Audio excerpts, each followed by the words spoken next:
Hi Luxury Home Show, I'm Brian Woulfe, founder and creative director of Design by Woulfe, and this is my London Pied-à-Terre.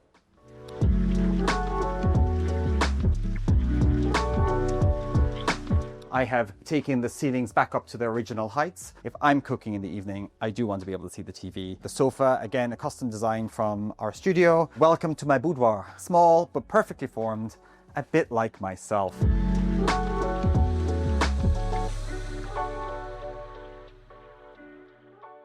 So welcome to Little Venice, ideally situated between Notting Hill and St John's Wood and close to our offices in Marylebone. It was an area I decided to focus my search on when looking to buy a property. I found this property just over 3 years ago before I started a back-to-brick refurbishment with focus on the large entertaining spaces and of course room for two very large beasts, Barney and Porter. It won't come as a surprise when I say I was my own worst client. I see so many spectacular features and materials and products in the projects that we work on that I had to have them all in my own property. Starting with the home technology. So we have a Crestron system in this home. We have our audiovisual, our lighting, our security, our cameras, everything is on the one system. It's the most important function that we have when we're entering and leaving the property, from arming the security systems to selecting the lighting scene that we want at different times of the day. So we've got a system that I like to think grandma could use if she walked in. It says day, afternoon, evening, night, and off. And it's the same format that we use in all rooms in the property and something we do in all of the projects that we work on. So it's very user-friendly and very clear for anybody who visits the property for the first time. Storage was a really important factor. The ceilings had reduced heights when I originally purchased the property, assuming that they were worried about the cost of heating the property back in the 80s and the 90s. So I have taken the ceilings back up to their original heights. And then we have this wall-to-wall storage for coats, shoes. We have our laundry, washer, dryer, ironing board. And then we use the same joinery detail to conceal the door to the guest WC. Hard-wearing materials were really important. So all of the paints are wipeable. They're from an incredible French brand called Argile. We have large dogs called Barney and Porter, and they slobber and they come in wet and they shake. So it's important that we can wipe down the surfaces and the material. Again, wide plank, double brushed flooring. We've taken all the soft grain out of the floors so that heavy dogs with their claws don't create lots of marks and scratches on the floors. So really, the house was designed for the dogs, not for me. So this is obviously our kitchen, living, dining space. The kitchen was here when I purchased the property. Again, really low ceilings and some horrific glazed double doors that tuck you into a smaller living space and a dining table in the bay window. It was a back-to-brick refurbishment. So right back to the joists on the floor and above me and back to the brick walls. And one of the first things that I fell in love with when we got to that stage of the project was the amount of light that was coming from the front and the back of the property. So having this walkway that connected the spaces and that allowed the light to flow during the day was really important for me. As we come through the space, this was a second bedroom. There was a narrow corridor here on the left. So again, taking out this wall, putting in the structural supports that were needed was one of the first things that we tackled, because I wanted to create this large open plan kitchen, living, dining space for us to entertain in, unwind in, and just enjoy London living instead of having a spare bedroom that was never used. Welcome to the kitchen. If you can't tell, I love my food and I love sharing my food with my friends and family. So the kitchen design started with the island. I knew I wanted bar seating so that friends and family could sit at the bar, have a drink and chop the onions for me so that we could engage and have a conversation while meal prep was being done. It also needs to function as a space to lay foods and drinks out when we're doing a bigger drinks party or a special occasion at home. I really wanted my hob on the island. I know people debate about having the sink or the hob on the island, but for me, if I'm cooking in the evening, I do want to be able to see the TV and I want to be able to engage with people on the sofa and in the dining area. I have a pet hate of overhead extractor fans. They don't do a good job, they look ugly, and they're very noisy. So it was a no-brainer for me to go for the Bora downdraft. Everything goes in the dishwasher afterwards. It does a great job of sucking up all of the odors and the steam at source before it becomes airborne. With traditional extractors, as steam becomes airborne, it naturally escapes left and right, and the power of the extractor just isn't there to pull it back in and for it to be efficient. Storage, I have the herbs to my left. I have my knife block and utensils to the right. And then below me, I have all of my pots and pans at easy access, and then an easy swivel and turn to dump everything into the sink afterwards. I really love my natural marbles and stone. A really expensive day out at the stone yard led me to discovering this selection of marble, resulting in this really dramatic book match detail behind the sink. Everybody asks, how do I cope with a natural marble in my kitchen? Does it stain? Is it hard to maintain? Yes, it does stain. Yes, it's hard to maintain, but we've had it treated with a UV cured liquid or finish that stops the stains penetrating the marble. So anybody who is looking at putting a natural marble into their kitchen, I highly recommend doing some additional stain guarding and protection on your marbles to make your life a little easier.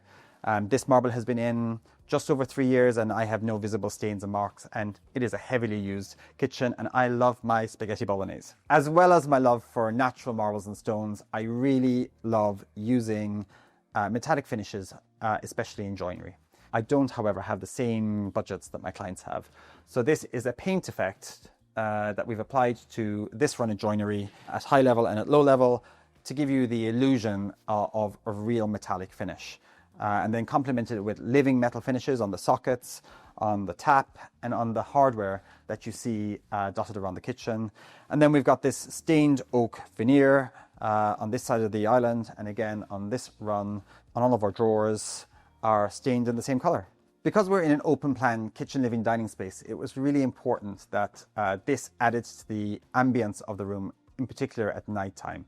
So I went for this fluted glass detail with lighting inside the cabinets, below the cabinets, and above the cabinets, so that we could play with the lighting details and the atmosphere that we wanted to create in the evenings. It also means it's easy to find things. I can see where my glassware is and where my wine glass is. Storage is really important. We host a lot, so ample storage for cutlery, for lots of crockery, plenty of storage for utensils and pots and pans. We have our dishwasher, we have the bins, we've got the herbs, fridge, freezer, and then we've got our bank of ovens. So we've got the steam oven, the oven, and that's not a warming drawer, it's the vacuum drawer, which I use a lot for sous vide cooking. I've hidden the breakfast station, so the toaster and the coffee machine is stored away and hidden, just so we have a cleaner counter surface in the kitchen. And then one could argue the most important appliance in the house, the wine fridge. So a multifunctional dining area was really important for us. I knew I wanted somewhere to entertain 6 to 8 guests in the evening or for lunch. So we created this banquet area in the window, and we get to enjoy all year round all the wonderful seasons that London has to offer us as we look over the communal gardens. This was one of these marble slabs that we found on our day out at the marble yard. Again, I didn't know where it was going to be used at the time of purchasing it, but it has worked perfectly in the scheme for here. This was designed with the dogs in mind also. So it's bespoke upholstery by my company, and we've actually lined this with incontinence sheets. So if the dogs do have any accidents or friends spill their wine, the liquids aren't being absorbed into the structure and the bones of the banquette and can be cleaned at surface level by a professional cleaner. For me, I love sitting here on my laptop, responding to my emails and watching the world go by. So the lighting and window treatment controls were equally important in this space. I wanted to be able to create a space that felt inviting both day and night. Blinds are automated to come down at dusk, and we have our blackout blind treatments that can be brought down when we're enjoying a movie in the early evening during the summer months and we want to avoid the glare. Taking you through into the living area, again, really designed with dogs in mind. So it's an antique Persian rug on the floor. It has stood the test of time for many, many years and has continued to do so with our dogs. Really, really hard wearing and easy to clean. The sofa, again, a custom design from our studio. Same treatment as we had on the banquette. It has been lined with the incontinence sheets in case the dogs have any accidents. The dogs haven't been having the accidents, however, the guests have. And we wanted something just large and oversized that was inviting, that we could lay out, enjoy time with the dogs, watch TV in front of the fire, and just unwind after a busy day in the office. Again, fireplace, a marble surround. This is one of the marbles that we found on that expensive day out.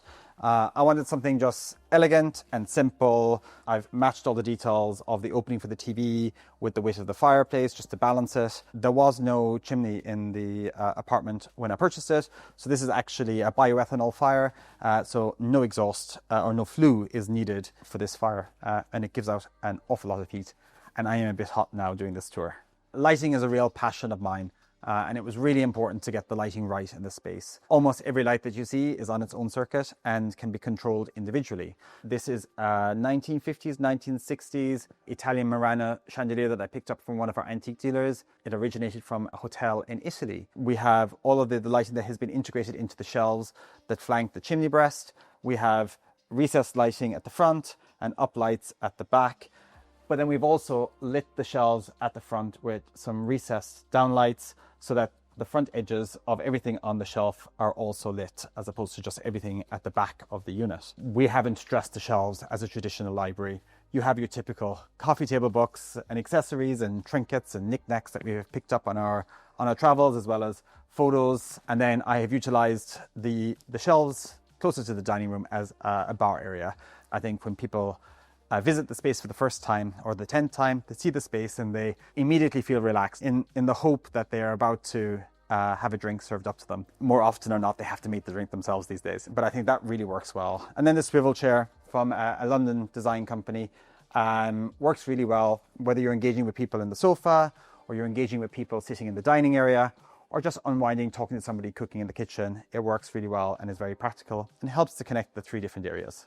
Before I show you the rest of the apartment, let's talk about the second most controversial piece in the space. I'm the first most controversial, just for clarity. But this piece of art was a filler piece that we found last minute for the space. It wasn't an intentional find, it was completely accidental and ran out of budget. So found something unique that worked with the color palette of the room in Menorca through a dealer, a friend of ours, and it gets a lot of hate online. I don't care, I love it. But the lighting is the most important part. I think if you're going to invest into your interiors and into your art, make sure you light it correctly. You'll see here and in the kitchen and in the bedroom, we're using art lights from TM Lighting, and they're a consistent product in all of our projects because they do such an incredible job at lighting your art. So maybe as I take you through to the bedroom, now's the best time to show you the guest WC. It was designed to conceal the door and to make it look like there wasn't a guest WC just off of the entrance hallway. It's small, but we've made the best out of the space.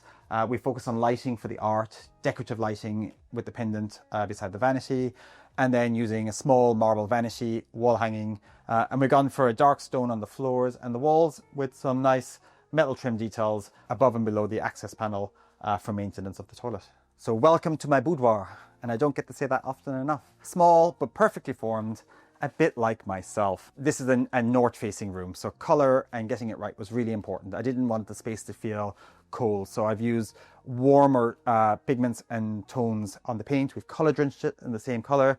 Skirtings, architraves, walls, ceilings, cornices. I really don't care about the view onto a London street, so I had no problem unlike a lot of people online, in putting my headboard in front of the window. It allowed me the opportunity to have more storage, a view over the television. So on the rare occasions I do get to have a lie-in, I can enjoy it without having a crit in my neck.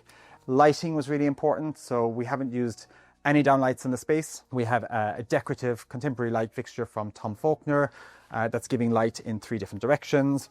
We've got the reading lights, we've got PIRs underneath the bedside lockers that come on at night time when you step onto the rug, so that you can get to the bathroom if you need to without turning all of the lights on, and then they go off again 30 seconds later. Really heavy drapery, and these are lined with a material that helps dampen the acoustics from a London street. I wouldn't know I was in London when the curtains are closed and I get a perfectly quiet environment to sleep in. Storage, again, we've connected the spaces with similar stains. There were actually 3 stains in the joinery and the wardrobe. We've got the mid stain on the front face, we've got the darker stain for the body of the carcass, and we've got the lighter stain on the fronts of the drawers, and it gives it a nice depth and variety to the grain that comes through from the wood.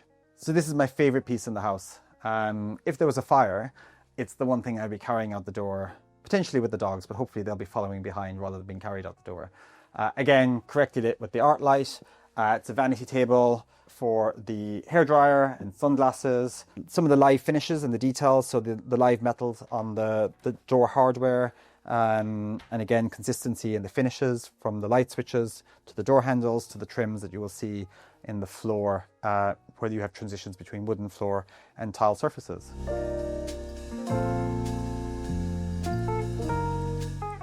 So welcome to the last room of the house, the ensuite. Storage was really important, so ample storage for towels, your laundry baskets, really deep storage for your toiletries. I've used a real limestone for the counter surface here, and then a decorative paint finish on the wall and the ceilings, done to complement the large format ceramic tiles that are in the shower and on the floor. Again, consistency in the metal finishes for the sink, the flush plates, the shower, or the towel rails rather, and the shower controls.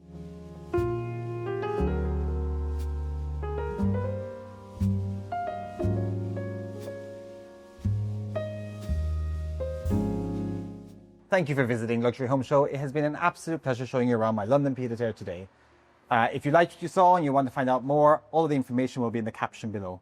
See you again soon. Hi Luxury Home Show, I'm Caroline. And I'm Felix. Together we run Zulufish. We specialise in luxury, interior design, architectural design and design and build.